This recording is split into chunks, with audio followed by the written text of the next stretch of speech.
10.5 கொடுக்கவில்லை சொன்னால் கடுமையான போராட்டத்தை தமிழ்நாடு சந்திக்கும். 10.5 இடஒதுக்கீடு தரவில்லை என்றால் தமிழ்நாடு ஸ்தம்பிக்கும் அளவிற்கு மிகப்பெரிய போராட்டம் நடத்துவேன் என பாமக நிறுவனர் மருத்துவர் ராமதாஸ் திமுக அரசை எச்சரித்துள்ளார். 1980 ஆரம்பிக்கப்பட்டது. 20/6/80 ஆக இத்தனை வருடங்களாக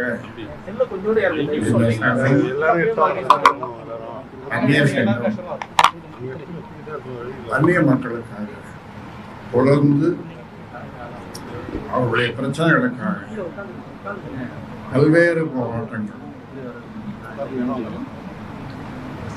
செய்திருக்கிறோம். அந்த மக்களுக்கு 20 விழுக்காடு இடஒதுக்கீடு வாங்கி கொடுத்திருக்கிறோம்.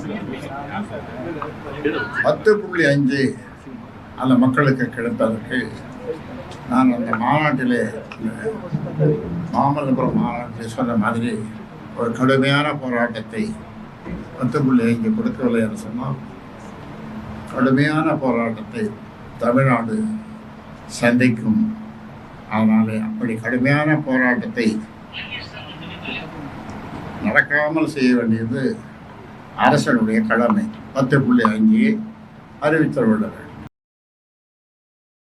செய்திகளை உள்ளது உள்ளபடி தெரிந்து கொள்ள ரெஃப்ளெக்ட் நியூஸை சப்ஸ்கிரைப் பண்ணுங்க.